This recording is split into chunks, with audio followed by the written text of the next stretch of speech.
Adik yang saya hormati dan yang saya banggakan, pertama-tama marilah kita bersyukur kepada Allah atas segala limpahan rahmat dan curahan nikmatnya yang Allah limpahkan kepada kita, sehingga kita dapat hadir tempat ini melaksanakan sholat isya secara berjamaah, dan kemudian kita melanjutkan dengan majelis ilmu, yang mana mudah-mudahan ini menjadi salah satu amalan yang bisa kita banggakan di hadapan Allah.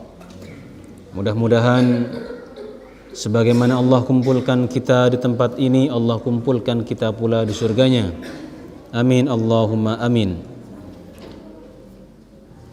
Salawat dan salam tidak lupa senantiasa kita curahkan kepada junjungan Nabi Muhammad sallallahu alaihi wasallam, kepada keluarganya, sahabat-sahabatnya, dan orang-orang yang senantiasa mencintai dan mengikuti beliau hingga hari kiamat nanti. Bapak Ibu, adik-adik sekalian yang saya hormati dan yang saya muliakan, pada kesempatan yang singkat ini kita akan mentadabburi firman Allah Subhanahu wa taala di dalam surat Fatir ayat ke-32, di mana Allah Subhanahu wa taala berfirman, "Tsumma awratsnal kitaba alladziina istafaina min ibadina faminhum dhalimun li nafsihi wa minhum muqtasid wa minhum sabiqun bil khairati bi idznillah dzalika huwal fadlul kabir." Yang artinya, kemudian kitab itu kami wariskan kepada orang-orang yang kami pilih di antara hamba-hamba kami, lalu di antara mereka ada yang menzalimi diri mereka sendiri, ada yang bersikap pertengahan, ada pula yang lebih dahulu berbuat kebaikan dengan izin Allah. Yang demikian itu adalah karunia yang besar. Bapak Ibu jamaah sekalian yang saya hormati dan yang saya muliakan, dalam ayat ini Allah Subhanahu wa taala menjelaskan kepada kita tentang tiga tipologi orang yang beriman, tentang tiga tingkatan orang-orang yang beriman. Ya, perhatikan adik-adik, karena nanti di akhir akan ada pertanyaan. Ya, dalam ayat ini Allah menjelaskan tentang tiga tingkatan orang yang beriman. Allah Subhanahu wa taala menyatakan, "Tsumma awratsnal kitaba", kemudian kami wariskan kitab itu. Kemudian kami wariskan kitab itu maksudnya adalah kitab Al-Qur'an. Ya, kami wariskan kitab Al-Qur'an itu. Ya. Kalau kita melihat beberapa penjelasan dari para ulama tafsir, kata awratsna atau kami wariskan, ya warisan itu kan juga jadi bahasa Indonesia ya. Ya. Artinya ada dua. Warisan itu artinya ada dua. Yang pertama, a'tayna, kami berikan. Ya, awratsna artinya a'tayna, kami berikan, kami wariskan atau kami berikan. Karena memang warisan itu harus diberikan, tidak boleh ditahan-tahan. Kemudian yang kedua, awratsna artinya kami akharna. Ya, yang pertama a'tayna, kami berikan. Yang kedua, awratsna maknanya akharna, kami akhirkan. Ya, jadi warisan itu maknanya dua. Pertama diberikan, yang kedua diakhirkan. Nah, makanya warisan itu diberikan di akhir. Ya, kalau ada warisan diberikan di depan, itu bukan warisan. Ya, itu namanya hibah ataupun hadiah. Selama orang tua atau siapa yang menjadi pewaris itu masih hidup, ketika diberikan semasa hidup bukan warisan namanya. Jadi kalau bapak-bapak ya masih hidup, masih sehat, atau ibu-ibu kemudian dibagikan, itu namanya bukan warisan, itu dihibahkan atau dihadiahkan. Kamu nanti ambil ini, kamu nanti ambil ini. Jadi wariskan itu diakhirkan setelah ada mayit, setelah ada yang meninggal. Nah, itu yang ditinggal itu namanya warisan. Nah, baru kemudian dibagikan kepada ahli warisnya. Nah, jadi kalau diberikan di depan, ya itu bukan warisan. Bisa hibah, bisa hadiah, atau juga bisa wakaf ataupun wasiat ataupun yang lainnya. Ya. Artinya apa Bapak Ibu jamaah sekalian yang dimuliakan oleh Allah? Ya. Al-Quran ini Allah berikan kepada Nabi yang terakhir, kepada umat yang terakhir juga. Ya. Bisa saja Allah itu menurunkan Al-Quran kepada umat-umat yang terdahulu. Kalau Allah berkehendak, Allah mau, Allah bisa turunkan Al-Quran kepada umat sebelum kita, Nabi sebelum kita, Nabi Muhammad SAW. Tetapi Allah mengkehendaki, Allah menurunkan Al-Quran ini diberikan kepada Nabi yang terakhir, kepada umat yang terakhir, ya, yaitu hamba-hamba pilihan Allah Subhanahu wa Ta'ala. Maka kita perhatikan dalam ayat itu, summa awrasnal kitaba, kemudian kami wariskan kitab Al-Quran itu, alladzina astafaina min ibadina. Siapa mereka yang menerima kitab Al-Quran itu? Mereka adalah di antara orang-orang yang kami pilih di antara hamba-hamba kami. Jadi Bapak Ibu jamaah sekalian yang dimuliakan oleh Allah, sungguh mulia Nabi yang menerima Al-Quran ini. Sungguh mulia orang-orang yang menerima Al-Quran ini. Sungguh mulia bulan di mana diturunkan Al-Quran ini, ya. Sungguh mulia malaikat yang menyampaikan Al-Quran ini. Jadi semua orang yang bersentuhan dengan Al-Quran itu bisa menjadi mulia. Mereka adalah orang-orang pilihan Allah. Nah, maka kita bersyukur kepada Allah karena kita adalah menjadi hamba pilihan di antara hamba-hamba yang Allah pilih untuk menerima Al-Quran. Nah, maka jelas kata ayat ini, ikhwatal iman, summa awrasnal kitaba alladzina astafaina min ibadina. Kami wariskan kitab Al-Quran, ya, atau kami berikan atau kami akhirkan pemberian kitab Al-Quran itu kepada siapa? Kepada hamba-hamba di antara hamba-hamba pilihan kami. Jadi Bapak Ibu jamaah sekalian yang dimuliakan oleh Allah, Al-Quran itu mukjizat sampai sekarang ini ada di tangan kita. Yang masih murni, masih valid, ya, sesuai dengan apa yang dibacakan pada zaman Rasulullah SAW. Berbeda dengan kitab-kitab yang lain, ya, kitab-kitab yang sudah banyak penyimpangan-penyimpangan, tetapi Allah berjanji, ya, apa janjinya Allah? Inna nahnu nazzalna dzikra wa inna lahu lahafidhun. Allah berjanji bahwa Allah yang menurunkan kitab Al-Quran ini dan Allah pula yang menjaganya. Allah pula yang akan menjaga kitab Al-Quran ini. Maka pasti kita yakin tidak ada orang siapapun yang mampu merubah Al-Quran. Jangankan merubah kalimat, merubah huruf pun tidak akan mampu seorang itu merubah sedikit pun mengotak-atik yang ada dalam Al-Quran. Saya dalam sebuah video, ya, Ahmad Didat, kenal Ahmad Didat, ya, seorang kristolog, ya, kristolog, ya, asal kata dari Kristen, ya. Jadi Kristen kemudian ada log itu, ya, logos, bahasa Yunani itu artinya dari logos. Logos itu ilmu, ya, ilmu, metodologi, metodologos. Islam, islamologi. Kristen, kristologi. Artinya apa? Yang mempelajari tentang Kristen. Islamologi, yang mempelajari tentang keislaman. Jadi log itu bermakna ilmu yang mempelajari. Kristolog, nah, jadi orang yang mempelajari tentang kekristenan, tentang Kristen. Ya, ini kristolog itu, Bapak Ibu jemaah sekalian yang dimuliakan oleh Allah, kristolog itu orang yang paling ditakuti oleh musuh-musuh Islam. Ya. kristolog itu lebih ditakuti daripada ustadz-ustadz yang biasa.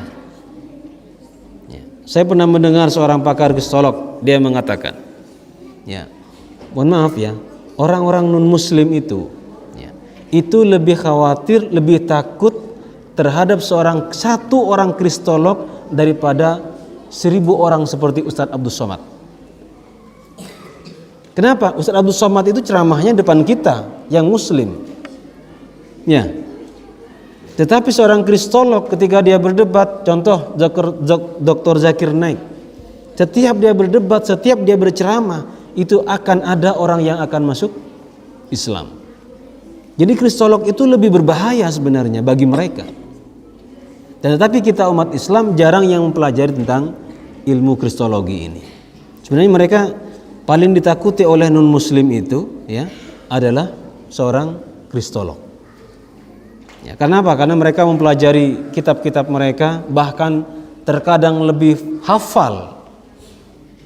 Ya, lebih hafal, lebih tahu di mana tata letaknya, sehingga itu mereka lebih ditakuti.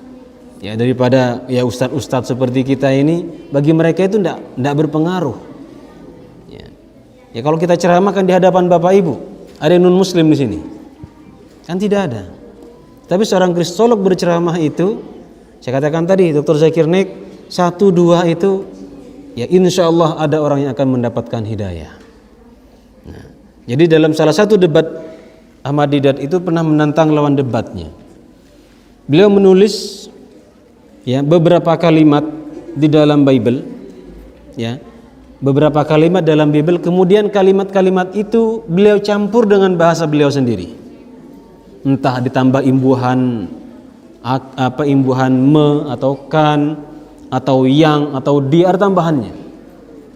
Kemudian ditantang, silahkan Anda cari, ya, Anda cari di mana dalam kalimat-kalimat Bible ini yang kata yang saya tambahkan. Itu mereka tidak bisa menemukan. Tidak bisa. Tetapi kemudian beliau menantang, silahkan Anda tulis dalam Al-Quran, ayat dalam Al-Quran di mana saja, tulis terserah Anda, kemudian Anda bikin salah-salah, mau ditambahkan. Kalau saya tidak tahu satu huruf ataupun satu kalimat, saya bayar $100. Ya, silakan bapak-bapak, ya adik-adik, tulis satu surat, ya, kemudian harokatnya diganti. Kalau kita tidak tahu, ya, kita bayar.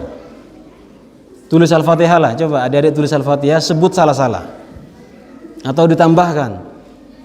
Jangankan kita orang dewasa, saya yakin adik-adik pun bisa memperbaikinya. Itulah salah satu bukti kebenaran janji Allah, inna nahnu nazzalna dzikra wa inna lahu lahafidun. Ya, sesungguhnya kami yang menurunkan Al-Quran, kami akan menjaganya. Ya, Allah yang menjaga. Dari zaman dulu sudah ada, zaman jahili, zaman Nabi, ya, zaman sahabat, itu ada orang-orang yang mencoba membuat kalimat-kalimat, ya, bait-bait syair yang ingin menandingi Al-Quran, tetapi tidak akan pernah sama dengan kandungan-kandungan bahasa yang ada dalam Al-Quran. Itulah Al-Quran. Ya. Pernah ada seorang yang ingin membuat buat ayat yang serupa dengan Al-Quran. Dia bikin surat Al-Fil. Nah, apa artinya Al-Fil? Ya. Dia bikin surat seperti Al-Fil, tapi ayat-ayatnya seperti Al-Qari'ah. Dia bikin begini, Al-Fil, Mal-Fil, wa ma adraka mal-fil, indahu hurtumut tawil, wa batnuhu kabir, dan seterusnya. Kalau kita paham bahasa Arab pasti ketawa, ya kan? Al-Fil, gajah. Mal-Fil, apa itu gajah? Wa ma adraka mal-fil, tahukah engkau apa itu gajah? Indahu hurtumut tawil, dia memiliki belalai yang panjang. Wa batnuhu kabir, perutnya besar. Dan seterusnya, ekornya pendek, tulangnya telinganya lebar gitu. Ya, mungkin sepintas kalau kita tidak paham bahasa Arab seperti Al-Quran, ya. tetapi kontennya, isinya sangat lemah sekali. Coba begini, alfil gajah. Coba adik-adik, alfil gajah. Bayangkan gajah itu. Tahu, pernah lihat gajah enggak? Bayangkan. Tahu gajah? Tahu. Artinya apa? Ketika alfil gajah, ya. Wa ma adraka alfil, malfil, apa itu gajah?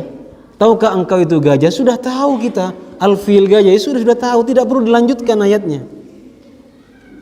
Ya. Karena ketika disebutkan gajah langsung terbayang dalam pikiran kita itu ya begitu. Tetapi ketika al-qari'ah, orang Arab tidak paham al-qari'ah itu apa.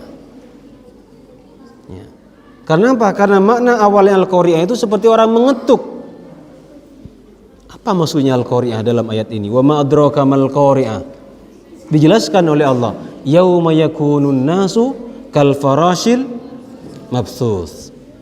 Pada hari al-qari'ah itu hari di mana yauma yakunun nas kal farashil mabthus, manusia berterbangan seperti anai-anai. Oh, maksudnya adalah kiamat. Perlu pertanyaan al-qari'ah, mal qari'ah, wa ma adraka mal qari'ah. Tapi ketika al-fil gajah sudah tahu kita. Tidak perlu malfil, wa ma adraka malfil, tidak perlu dijelaskan, kita juga sudah tahu. Jadi ya, sampai hari kiamat tidak bakal ada orang yang bisa membuat kalimat, ya. Jangankan bikin satu surat, bikin satu ayat pun tidak akan bisa membuat seperti yang ada dalam Al-Qur'an. Jadi ikhwatal iman wal Islam, saudaraku yang dimuliakan oleh Allah. Itulah summa awrasnal kitaba alladziina astafaina min ibadina. Jadi Al-Qur'an itu Allah wariskan, Allah berikan, akhirkan pemberiannya kepada nabi yang terakhir, kepada umat yang terakhir, yaitu umat Muhammad, ya. Insyaallah kita termasuk orang-orang yang dipilih oleh Allah untuk menjadi hamba Allah yang menerima Al-Qur'an. Tapi apa kata Allah lanjutan ayat itu? Faminhum dzalimun li nafsihi. Di antara orang-orang yang menerima Al-Qur'an itu, ya, di antara hamba-hamba pilihan Allah yang menerima Al-Qur'an itu, faminhum dzalimun li nafsihi. Di antara mereka itu ada yang mendolimi diri mereka sendiri. Ini pertama. Apa maksudnya zalim itu? Maksudnya zalim itu kalau secara bahasa wad'a syai' fi ghairi mawdi'ihi, menempatkan sesuatu bukan pada tempatnya. Itu zalim yang kecil. Ya, tapi zalim yang besar, ya, zalim yang besar adalah innasyirka la dzulmun adzim. Sesungguhnya kesyirikan itu adalah kedzaliman yang besar. Nah, artinya apa Bapak Ibu ikhwatal iman wal Islam, saudaraku yang dimuliakan oleh Allah? Nah, pertama, tingkatan yang pertama, yang terendah di antara kita yang menerima kitab Al-Qur'an ini, ada yang masih mendolimi diri kita sendiri. Faminhum dhalimun nafsi. Kata Ibnu Katsir radhiyallahu an, wa huwa al-mufarritu fi fi'li ba'dil wajibat, al-murtakibu li ba'dil muharramat. Ya, dhalimun li nafsihi maksudnya adalah orang-orang yang melalaikan kewajiban-kewajiban. Ya. Al-murtakib li ba'dil muharramat, dan orang-orang yang mengerjakan larangan-larangan Allah Subhanahu wa taala. Ini yang disebut dengan apa? Dengan dzalimun li nafsihi. Mudah-mudahan kita tidak termasuk kelompok yang pertama ini, mendolimi diri kita sendiri. Jadi ketika kita melanggar, ya, perintah Allah, kemudian meninggal perintah Allah, melanggar larangan-larangan Allah, itu hakikatnya kita zalim terhadap diri kita sendiri, ya, mendolimi diri kita, ya. Zalim yang lebih besar lagi adalah orang-orang yang menyekutukan Allah Subhanahu wa taala. Nah, itu tingkatan yang pertama. Faminhum dzalimun li nafsihi wa minhum muqtasid. Dan di antara mereka, kata Allah, dan di antara mereka ada yang bersikap pertengahan. Apa maksudnya bersikap pertengahan? wa huwa al-mu'addi lil wajibat. Wa huwa al-mu'addi lil wajibat. Mereka adalah orang-orang yang menunaikan kewajiban-kewajiban, at-tariku lil muharramat, juga meninggalkan larangan-larangan Allah, wa qad yatruku ba'dal mustahabbat, tetapi dia meninggalkan hal-hal yang mubah. Jadi muktasid itu maksudnya sholat duhur, sholat asar, maghrib, isya, subuh. Yang dikerjakan itu wajib-wajibnya saja, tetapi yang sunnah-sunnahnya ditinggalkan. Ya, orang yang seperti ini itu orang yang sedang-sedang saja, orang yang pas-pasan. Ya, yang dikerjakan hanya kewajibannya saja. Sholat duhur iya, asar iya, isya iya, ya maghrib iya, isya iya, subuh iya, puasa Ramadan iya. Apalagi yang wajib? Ya, haji iya.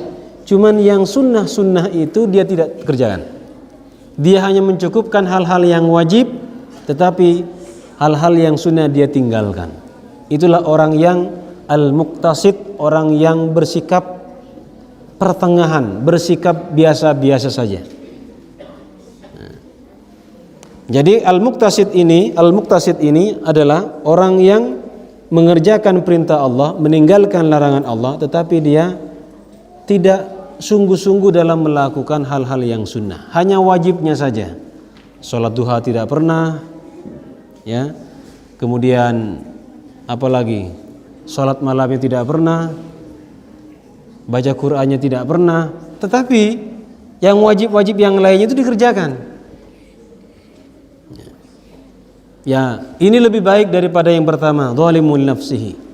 Orang yang pertama dia selalu mengerjakan larangan-larangan Allah, meninggalkan perintah-perintah Allah Subhanahu wa taala. Wa minhum muqtasid. Bersikap pertengahannya minimal kita berada di apa yang muqtasid, inilah yang wajib-wajib kita kerjakan, yang larangan kita tinggalkan, ya walaupun masih belum mampu mengerjakan hal-hal yang disunnahkan atau hal-hal yang mubah. Ya. Memang itu Bapak Ibu jamaah sekalian yang dimuliakan oleh Allah, kita manusia ini ya, itu kadang semangat kita tinggi, terkadang juga semangatnya rendah. Makanya Nabi SAW bersabda, likulli amalin syirratun. Setiap amal itu ada masa puncaknya. Walikulli syirratin fatratun. Setiap puncak itu akan ada masa-masa fatrahnya, ada masa-masa futurnya. Futur itu maksudnya masa yang malas. Jadi kata Nabi, setiap amal ada syirrah. Syirrah itu semangat. Jadi ada masa kita semangat, seminggu, 2 minggu, 3 minggu semangat, ya. Yang wajib kita kerjakan, yang sunnah tidak pernah kita tinggalkan. Tapi ada masanya kita futur. Futur itu malas. Yang tadinya semangat sholat duha, lagi kendor iman kita ini, ya. Meninggalkan duhanya. Yang tadinya rajin baca Quran, malas baca Quran. Itu bakal ada masa-masa seperti itu, manusiawi, ya. Jadi terkadang kita lagi muncak, al-imanu yazidu wa yanqus, kata Nabi. Iman itu naik, terkadang naik juga terkadang turun. Ketika iman kita naik, semangat kita melaksanakan ibadah. Ya. Ketika iman kita naik, semangat ibadah. Ketika iman turun, kemudian malas, futur. Nah, futur itu, ya istilah futur itu adalah ketika kita lagi kendor ibadahnya. Ketika ibadah kita sedang malas, ya, bukan yang wajib-wajibnya, tetapi yang sunnah-sunnahnya. Tapi apa kata Nabi? Nabi memberikan solusi. Nabi memberikan jalan keluar kepada kita. Faman kanat fatratuhu ilallahi wa rasulih faqad aflah. Wa man kanat fatratuhu ila ghairi dzalik faqad halak. Barang siapa ya yang ketika futur, ketika malas, ya, tapi masih berada di jalan yang Allah dan Rasulnya ridhoi, maka dia beruntung. Dan barang siapa ketika masa-masa futur itu dia keluar dari yang Allah ridhoi itu, maka dia akan binasa. Maksudnya apa? Maksudnya begini Bapak Ibu jamaah sekalian yang dimuliakan oleh Allah. Ya. Kalau misalkan kita rajin sholat malam, yang rajin sholat malam, satu saat malas sholat malam, ganti dengan sunnah-sunnah yang lainnya, mungkin baca Quran. Yang biasanya kita rajin sholat duha, kemudian tiba-tiba malas sholat duha, ganti dengan bersedekah. Atau yang sebelumnya kita rajin bersedekah, ya, kemudian kita lagi malas atau tidak punya uang, lagi kikir, ganti dengan yang lainnya, mungkin sholat sunnah yang lainnya. Jadi ketika kita futur, ketika kita malas, tetapi ditutup kemalasan kita itu dengan amal-amal soleh yang lainnya. Itu kata Rasulullah SAW, faqad aflah, maka dia akan beruntung. Tapi ketika dia futur, ketika dia malas, lagi imannya lagi turun, imannya lagi down, pergi karaokean, pergi dugem, itu kan iman sudah turun, ibadah sedang malas, malah ditambahkan dengan kemaksiatan. Ini yang akan binasa kata Rasulullah SAW. Jadi ketika ibadah kita malas, yang biasa sunnah-sunnah kita kerjakan malas, maka tutup kemalasan kita itu dengan amalan-amalan baik lainnya. Ya. Ini sehingga bolongnya ibadah kita itu tidak terlalu banyak. Nah, ini solusi dari Rasulullah SAW. Beliau menyebutkan setiap orang itu terkadang ada masa di mana dia sangat semangat. Begitu juga dengan para sahabat. Ketika sahabat kumpul bersama Nabi, ketika sahabat mendengarkan ceramah dari Nabi, sahabat mendengarkan tausiah dari Nabi, itu ada semangatnya. Nabi itu seperti orang yang bahasa kita sekarang ini motivator. Ketika Nabi menjelaskan tentang jihad, sahabat yang mendengarkan itu seakan-akan ingin berjihad. Ketika Nabi menjelaskan tentang sedekah, sahabat itu ingin mengeluarkan hartanya. Ketika Nabi menjelaskan tentang keutamaan sholat malam, sahabat itu ingin mengerjakannya. Ketika sahabat mengerjakan tentang satu ibadah, ketika Nabi menjelaskan tentang satu ibadah, sahabat itu langsung dalam hatinya itu ingin melakukan itu. Tapi ketika kembali ke rumahnya, kumpul bersama anaknya, kumpul bersama teman-temannya, kumpul bersama saudara-saudaranya, itu terkadang hilang semangat tadi ketika di masjid itu. Sama dengan bapak-bapak, ibu-ibu, ketika berada di sini kan dijelaskan tentang ini, semangat itu. Nanti saya akan begini. Dijelaskan tentang sedekah, nanti saya akan bersedekah. Dijelaskan keutamaan sholat duha, nanti saya akan sholat duha. Sampai ke rumah, sampai ke kamar, main HP, hilang bersemangat yang tadi itu. Begitu kita manusia. Nah, maka apa kata Nabi? Ya, jadi ketika kita malas kendor dalam ibadah kita, maka tutup dengan kebaikan-kebaikan yang lainnya. Sehingga paling tidak kita bertahan di muktasid, tidak turun dari muktasid ini, orang yang bersikap pertengahan. Ya, tingkat yang pertama, wa minhum sabiqun bil khairat. Ya. Wa minhum sabiqun bil khairat, dan di antara mereka ada yang berlomba-lomba, terdepan dalam melakukan kebaikan. Ya, habis sholat wajib tidak pernah ketinggalan sholat sunnah-sunnahnya. Sedekahnya tidak pernah ketinggalan sedekah-sedekahnya. Artinya apa? Dia ingin menjadi orang yang terbaik. Dia menjadi orang yang terdepan dalam melakukan kebaikan. Ini orang yang tingkat yang tertinggi. Bukan yang pertama. Yang pertama tadi zalimun li nafsihi, muqtasidun, kemudian sabiqun bil khairat, orang-orang yang terdepan dalam melakukan kebaikan. Nah, jadi Bapak Ibu jamaah sekalian yang dimuliakan oleh Allah Subhanahu wa taala, ya. Marilah kita menjadi sabiqun bil khairat, terdepan dalam melakukan kebaikan, terbaik dalam melakukan kebaikan. Jadi memberikan yang terbaik. Jadi jangan cukup dengan yang wajib-wajib saja, tapi mari yang sunnah-sunnah itu kita juga kerjakan. Ya, sholat sunnah barangkali, sedekahnya barangkali, sholat duhanya barangkali. Intinya harus saling ditutupi. Ketika ini bolong, baca Quran. Baca Qurannya terlewati, tambah sholat sunnahnya. Intinya bagaimana kita dalam keseharian kita itu, ya, kalau dihisab amal kebaikan kita lebih banyak, sehingga kita akan menjadi orang yang selamat dunia dan akhirat. Biiznillah. Nah, ini yang perlu dicatat, ya, dengan izin Allah Subhanahu wa taala. Jadi ketika kita melakukan kebaikan, kalau Bapak Ibu jamaah sekalian yang dimuliakan oleh Allah, rajin ke masjid, Bapak Ibu rajin sholat malam, Bapak Ibu rajin sholat duha, bukan Bapak Ibu yang hebat, tetapi Allah yang mengizinkan itu. Allah yang berikan taufiknya kepada kita sehingga kita dapat melakukan itu. Bukan kita yang hebat. Kalau kita rajin sholat malam itu bukan kita yang keren, tetapi Allah yang berikan taufiknya ke dalam hati kita sehingga langkah kaki kita diringankan untuk menuju masjid. Sehingga Allah ringankan tangan kita untuk bersedekah. Jadi kalau kita rajin berbuat baik bukan kita yang hebat, tetapi biiznillah Allah yang memberikan kemudahan itu kepada kita. Ya. Begitu juga orang yang bermaksiat, ya. Begitu juga orang yang terhindar dari maksiat. Itu bukan kita yang hebat, tetapi Allah yang menjauhkan kita dari kemaksiatan itu.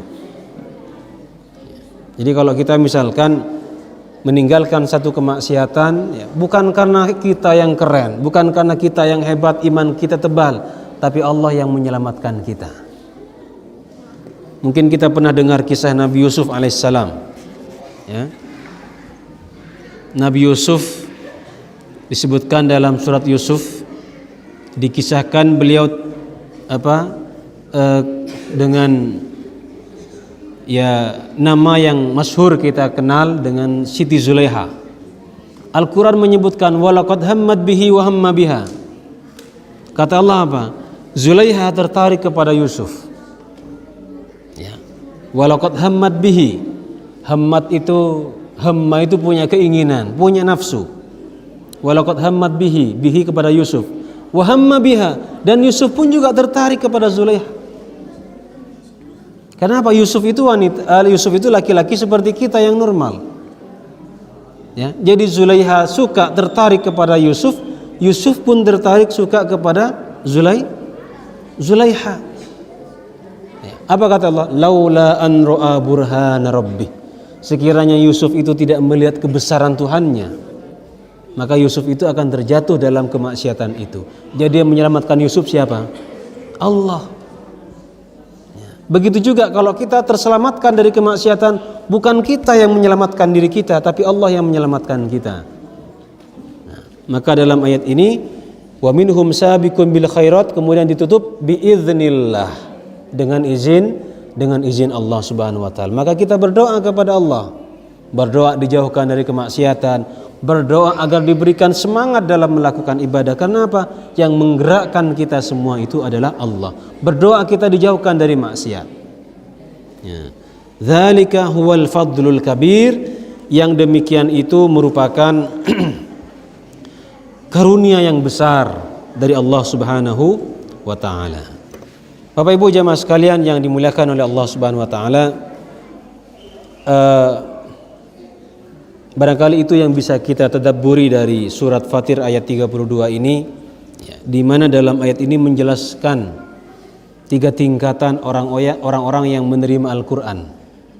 Ya, di antara hamba-hamba Allah, yang pertama adalah zalimun li nafsih, orang yang paling rendah, yang masih mendolimi diri kita sendiri dengan kemaksiatan, dengan meninggalkan kewajiban-kewajiban dan meninggalkan yang sunnah-sunnah. Kemudian muqtasidun wa minhum muqtasid. Ya, yang kedua adalah orang-orang yang bersikap pertengahan, pas-pasan. Yang penting wajib dikerjakan sudah cukup. Nah. Kemudian sabiqun bil khairat wa minhum sabiqun bil khairat. Kemudian yang teratas, tingkat tertinggi adalah ketika kita terdepan berlomba-lomba dalam melakukan kebaikan. Ya, mudah-mudahan kita termasuk yang peringkat teratas, sabiqun bil khairat. Ya, minimal kita terjatuh ya pada muqtasidun wa minhum muqtasid, yang bersikap pertengahan. Apa yang bersikap pertengahan? Kewajiban ditinggalkan, larangannya juga ditinggalkan, tetapi ya dia hanya mencukupkan dengan kewajiban itu, tanpa mengerjakan hal-hal yang disunahkan, dan terkadang melakukan sesuatu yang makruh atau yang tidak disukai. Terima kasih atas perhatiannya. Mudah-mudahan bermanfaat untuk kita semua. Mohon maaf apabila ada khilaf ataupun kesalahan. Hadanallahu wa iyyakum ajma'in. Sebelum saya tutup, sebelum saya akhiri, barangkali ada pertanyaan.